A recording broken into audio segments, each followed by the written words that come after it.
Hello, and welcome to Monday, the 27th of July.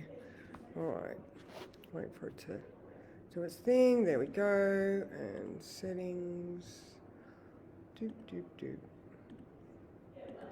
Okay. Hi.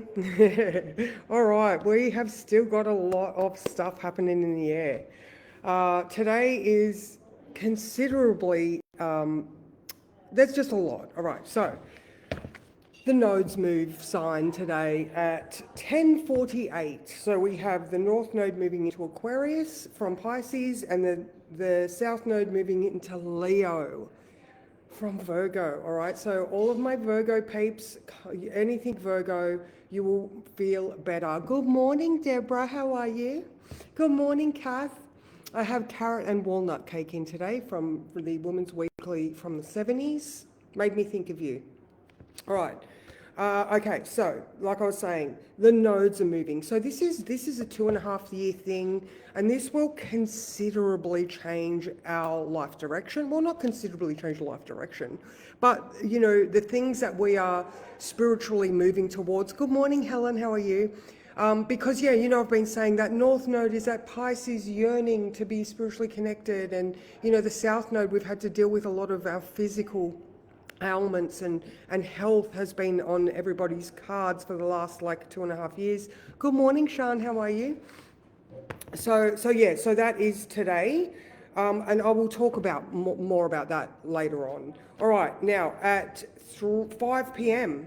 we have the Sun making its exact trine and opposition to Pluto at the same time. So that's 5 p.m. And so here we are. We're looking at. Good morning, Louise. How are you? Oh, where's the coffee icon? Yeah, you're like my Pavlov. I have to have a chug. All right, so Sun in Leo. You know, us being bright and shiny and confident and creativity and love and children and matters of the heart, all of those amazing things. It is trining, so an easy flow with Neptune, which is our belief system. Neptune about ourselves, all right, the I am Aries, okay? So there could be some beautiful awarenesses that, you know, the more that you're willing to fight for yourself, the shinier that you will become. All right, and then that opposition to Pluto.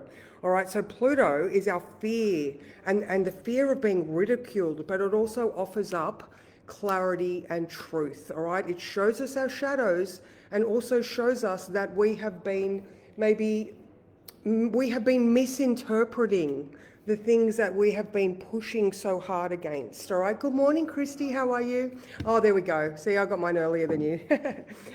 So there's that. Okay. Now, in the words for today, which I have changed, so I'll go down here to read. All right, in these moments, we need to gather ourselves quickly and continue walking towards whatever it is at the end of the tunnel. As we walk, we can see all the golden jewels of wisdom gained, lodged in the walls. Do not get distracted by the lure of shiny things that will only give you a temporary fix and not the complete satisfaction of a job well done. All right, so now, so that's like I said, the nodes are moving, the Sun is making those exact to Neptune and Pluto. Now, as far as the moon is concerned, we have got at 9:30 a.m., be prepared for this is the shift in your perspective, all right? So we've got the moon in Capricorn that is like going, all right, there is a process to be done. What do we need to do? All right, we're going to write a list, we're going to tick boxes, we're going to make sure that, you know, everybody that's involved knows exactly what's happening. Structure, discipline, foundations, all right? Now that is making an inconjunct. So look at this as what we would traditionally do, be having a shift in its perspective because of that Uranus in Gemini. All right, so adjustment is being made. So that's at 9:30. Now at 11:30 we have the moon making an inconjunct to Jupiter. All right, so Jupiter being in Leo as well, which is also conjunct Hygeia. All right, so we've got Sun, Hygeia. All right, so what are the healthy things that you need to be doing? All right, so this is the area that we are our most potential healing quality is in between the Sun and Jupiter right now. So, there is a massive focus on our well-being. All right, and it's got to do with confidence and like the adjustment being, maybe with Jupiter previously you would have tried to do all the things. Jupiter is amazing, he's fabulous, he's just knowledge and awareness and wisdom, but he can be full of hot air. All right, so especially in Leo, we've got a little bit of maybe ego death needed. All right, maybe we need to come down from what we previously thought, so that we can get it right. Again, Capricorn moon wants to do it consecutively and the right way. All right. Now, after 4 o'clock, we do have the moon starting to oppose Mercury. Mercury's still in Cancer. So, and Mercury now starting to go back over its shadow period for the 3rd time. All right. So we did it the first time, and then in retrograde, and then now we're doing it again. So this could be, that's right, that's fine. This could be information that came about maybe early June, all right? And then also just last week, because when Mercury went retrograde, it was pretty quickly in this spot. So, so that's after 4 o'clock. So be aware of the shifts in perspective, coming down a little bit, and then it also starts a square to Saturn at the same time. So, again, there is work to be done, all right? It might not be fast, but it's going to be thorough. Okay. Now, what else have we got? All right, so, the Sun is heading towards Jupiter. The outlook is becoming brighter. And then Venus is still square Mars, all right? So now later on in the week, this is Mars approaching Venus, all right? So Mars, with his little bit of attitude, is heading towards Venus, which is very logical, practical, and pragmatic at the moment. So I don't think, you've just got to be careful. Again, Mercury is still, it was Saturday, still sort of waking up, still trying to get his head into gear. So, Mars coming up to that square to Venus, again, Venus is being very practical. So just watch the masculine or the Marsy energy, all right? It could be Mars, that could be Scorpio, that could be Aries. So just again, before you, harsh words or too fast words, remember, Venus has been sitting on it for a while. She is mulling it over. She's grounded. She's logical. So I don't think that those arguments are going to be well won. So again, maybe you can calm people down before they start, stuff like that. All right, now what else? I've got, that's pretty much it really. Let's draw a card. Mercury's not actually making any connections to any other planets. So again, he's done his thinking, he's done all that work, and now he's like, all right, I've done it twice now. How can I do it right the 3rd time? All right. And remembering Mars and Venus are both in Mercury's sign. So how can I do it right this time? Better. All right. Let's draw this card. Okay. There's just stuff going on everywhere. Oh, all right. I'm going to put that one to the side. And I'm going to bring this one out too. All right.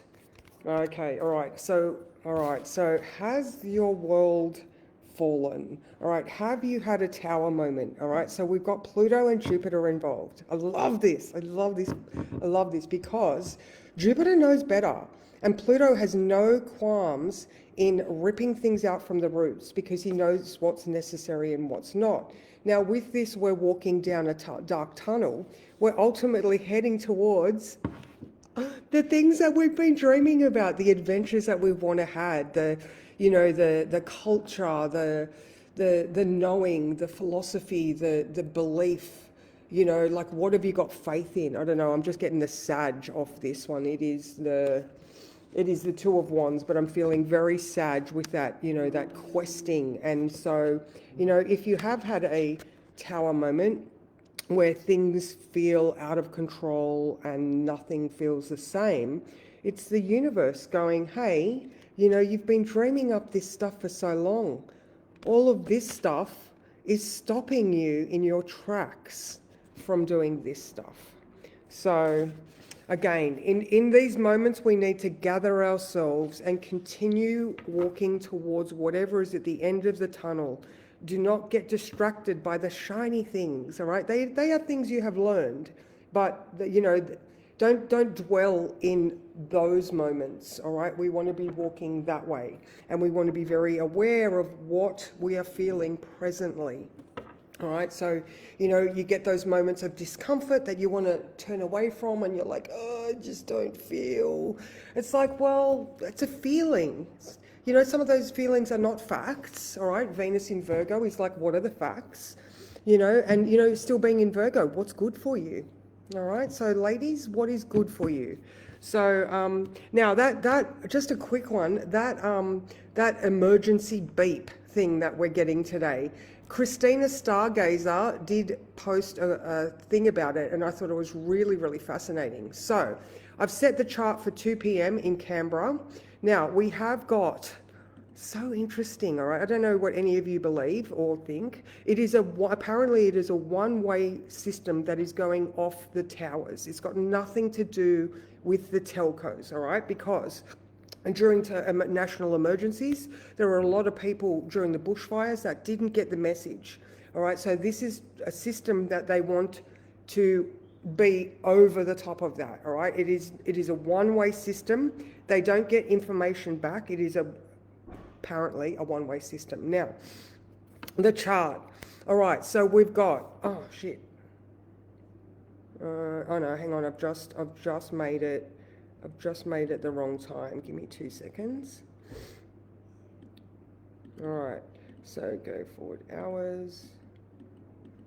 Come on, fingers.